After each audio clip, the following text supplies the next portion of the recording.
Hello there, I'm Alice, a 32-year-old woman currently 9 months pregnant.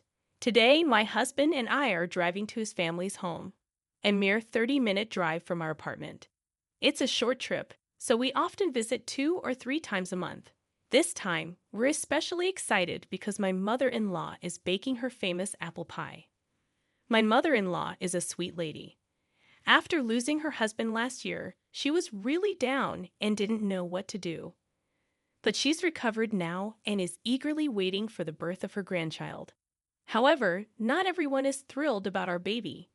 My sister-in-law, Brianna, is one of them. According to my mother-in-law, Brianna married 6 years before us, but hasn't been able to conceive. She even started fertility treatments 2 years ago, but still no baby. With all the pressure, she's become quite irritable lately. My mother-in-law advised us to avoid Brianna as much as possible, so we usually visit when she's not around. But today, to our surprise, Brianna showed up unexpectedly. Well, long time no see, Alice. You've put on some weight, haven't you? You're not just lazing around at home because you're pregnant, right? You look like a seal, all round and ready to roll down a hill, she said sharply. I was dumbfounded by her immediate and harsh remark. Hey sis, how can you say something like that right off the bat? She's 9 months pregnant. Of course, her belly's going to be big. You're going to make enemies with pregnant women all over the world talking like that. My husband quickly jumped to my defense, leaving me speechless. Oh, please, I'm just thinking about Alice. It's tough if a pregnant woman gets too heavy, you know. I just want Alice to be aware of her responsibilities as a mother, Brianna claimed, pretending to be concerned. I knew arguing back would only cause more problems. Thank you, sister-in-law. Yes, you're right. I should be more careful. I chose non-confrontational words, but she huffed and said, just because you're pregnant doesn't mean you can be lazy. Start cleaning this house right now. You're lacking exercise, right? You can at least do that much. She handed me a broom and dustpan, demanding I clean. However, after being scolded by my mother-in-law and my husband for harassing me, Brianna sulked and secluded herself in an upstairs room. I'm sorry, Alice. She just showed up all of a sudden. I told her to leave. My mother-in-law apologized with a regretful look on her face. It's fine, mother-in-law. I'm not bothered, I reassured her. I'm sorry, Alice. That's just how my sister is, my husband added. Despite the tension, we spent a pleasant time together, enjoying the apple pie and sipping tea. We called out to Brianna, but there was no response. Although we were worried, she never came down in the end. However, I had no idea that a shocking incident would occur just a few days later. I went to my in-laws' house alone to speak with my mother-in-law. As I wondered why the front door was unlocked, I discovered Brianna in the living room. Sister-in-law, what brings you here? I heard from mother-in-law that you had to work today, I said, surprised. I wasn't in the mood, so I took the day off. I was surprised to see you here. You disrupted my cleaning last time. Now please get back to work, she said, thrusting the broom and dustpan back at me. To avoid any trouble, I decided to clean as much as I could. But that day, I was feeling discomfort from early morning, and during the cleaning, I began to feel pain in my stomach. Just as I thought of taking a short break, Brianna kicked my stomach, causing my water to break. The pain escalated, and I fell to the floor. Ah, it hurts. Somebody, please help. I cried out, taking my mobile phone from my pocket and quickly dialing my mother-in-law. The baby is in trouble, I managed to say before losing consciousness. When I woke up, I found myself in a hospital bed with an IV in my arm and my body wrapped in an electric blanket. Where am I? What about my baby? I tried to sit up, but the pain in my abdomen stopped me. My stomach, which was supposed to be large, had shrunk, and I was shocked. I pressed the nurse call button, and when the nurse arrived, I asked what had happened. Apparently, my water had broken, and I had to give birth via emergency cesarean. The baby was small and in an incubator but was in good health. My mother-in-law and husband, who had rushed to the hospital, were informed by the doctor. Their faces were red with anger.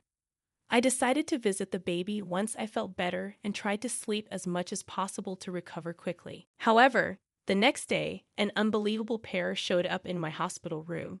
My sister-in-law, who had kicked me, and her husband. They entered without knocking, their impudence making me frown. When they suggested, "We'll pay you, let's settle this," I felt a chill run down my spine. When I refused, they lashed out at me with every offensive word they could think of, directed at my tired face, still recovering from the cesarean operation. Thinking about how my daughter had to go through such an ordeal because of these people, something inside me snapped. A settlement? Are you kidding me? You must be joking. I'll ruin your life, I declared, my voice shaking with anger. Enraged by my words, they continued shouting. "What are you saying? We're offering a solution with money. Aren't you thankful, Alice? Didn't your parents teach you to obey your elders? We're telling you to settle, so just agree quietly," my brother-in-law added, joining in the argument. Forgetting it was a hospital room, our voices escalated until the door suddenly swung open. "I've heard everything. I'm sorry, but I have absolutely no intention of settling."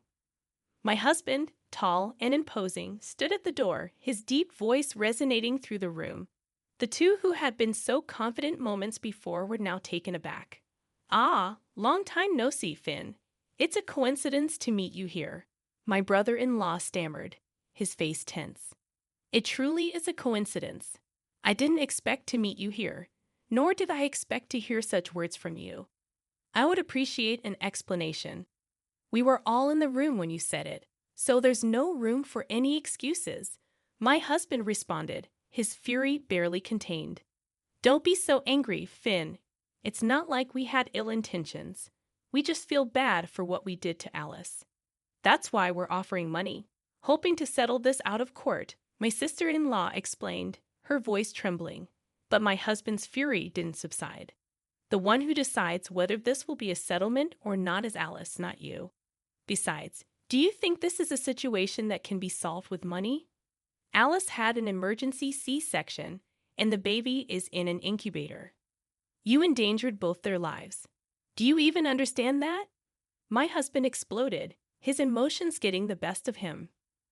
I also couldn't forgive them just because they were throwing money at us. I agree with my husband. No amount of money can make this right. You will face the consequences of your actions, I said firmly. It seemed like my sister-in-law assumed that throwing money at us would make us forgive them, but this situation was far more serious. Thankfully, both my daughter and I were fine, though she was in an incubator. Had there been any mistake, the outcome could have been much worse. My sister-in-law seemed entirely oblivious to this reality, and I suspected my brother-in-law felt the same. At my words, my sister-in-law flared up and raised her voice. "What do you mean? This is all because of her. She knew I couldn't get pregnant, and yet kept rubbing her belly in front of me." "Was that a jab at me?" she shouted, her face red with fury. "I was furious. That's why you did what you did. To make sure I never do anything like that again. How ridiculous. I hadn't met you often since I got pregnant, and every time you saw me, you would go into your room and not come out. So how did you see me rubbing my belly?" I retorted, incredulous at her excuse. No matter what she said, it wouldn't erase what she had done. "I understand that you're struggling, but that doesn't justify doing something like this to Alice.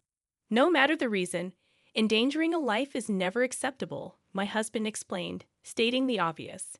But they both looked elsewhere, not even trying to listen to us. It seemed like they wanted to get this over with as soon as possible. Seeing the two of them show no remorse, I felt my condition worsen. "Are we done here? I just had surgery and I'm not feeling well. If you continue to cause a ruckus, I'll call the police," I warned. Arguing wasn't going to resolve anything, and dealing with them was too much for me while I was still recovering. After my husband kicked them out, I sighed heavily. Fortunately, my husband had recorded their conversation, giving us solid evidence. My mother-in-law was furious about what her daughter had done, endangering my life and her grandchild's. We decided to press charges against my sister-in-law. We filed a complaint with the police, and my sister-in-law was taken to the station. Through a lawyer, we began negotiations, but my sister-in-law insisted I'd done nothing wrong. This woman has been flaunting her pregnancy in front of me, causing me emotional distress while I struggle with infertility. She's not innocent either, so she should be open to a settlement. At first, she was eager to pay any amount, but then she began claiming her innocence, suggesting we both were at fault. She had been intimidated by my husband at the hospital, but now, determined to avoid paying, she put up a stubborn fight. However, she had no idea that our conversation in the hospital room had been recorded. When the evidence was presented, both their faces turned ashen. Even with such clear evidence, you still claim you're innocent? I'm afraid that won't fly, my husband said firmly. After enduring their insults and refusing to agree to a settlement, my sister-in-law, in anger, flung a cup of cold coffee at us. Thankfully, it was cold, so we weren't burned. Their outrageous behavior and language resulted in additional charges, forcing them to increase the compensation amounts. Trying to calm his infuriated wife, my brother-in-law left the office with her. Given the assault charges and their behavior, the amount we demanded became substantial. When we told my mother-in-law what had happened, she looked deeply remorseful. I'm so sorry for what my daughter has done. There's no need for you to agree to a settlement. I'll make sure she faces the consequences, she apologized tearfully. I couldn't help but feel incredibly sorry for her. In the end, my sister-in-law was ordered to pay hefty compensation. Shocked by the amount, she called me repeatedly, insisting we reduce the amount because we were both at fault. I couldn't comprehend how she could argue this after all she had done. No matter how many times you call, the answer remains the same. We have no intention of reducing the amount or agreeing to a settlement. Honestly, your calls are becoming a nuisance. Please stop, I snapped at her. This caused her to lose her temper, and unbelievably, she barged into my apartment. Hey, you're there, right? I know you're in there. Get out here now, coward, she shouted, pounding on the door. I was resting on the sofa, still in pain from my surgery.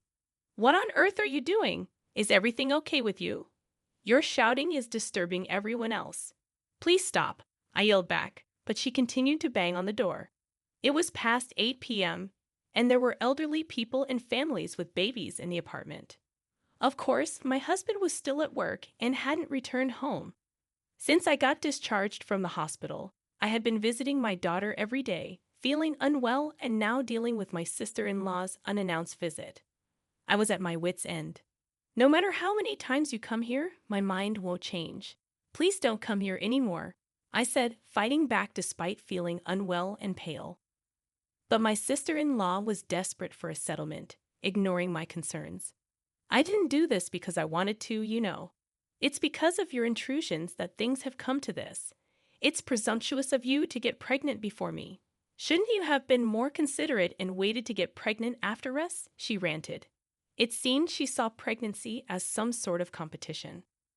I don't think pregnancy is a competition or that it's more honorable to get pregnant first. But for my sister-in-law, who has struggled with infertility for many years, it seemed like she viewed pregnancy that way. Everyone has different values, I thought, exhausted by the ordeal. But that's no excuse to hurt others. I understand you're upset about not being able to have children, but that's no reason to hurt anyone. I cannot forgive you for putting my daughter in danger.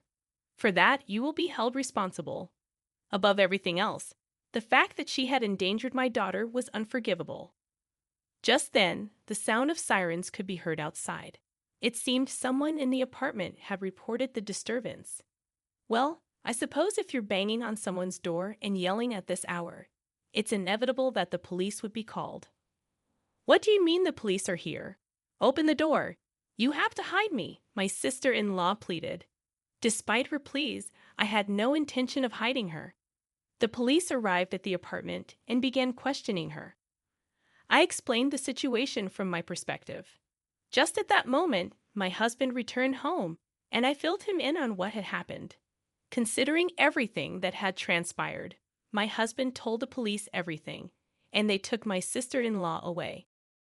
That night, my brother-in-law called to tell me he was divorcing my sister-in-law and asked me not to involve him in the issue, a rather self-serving request.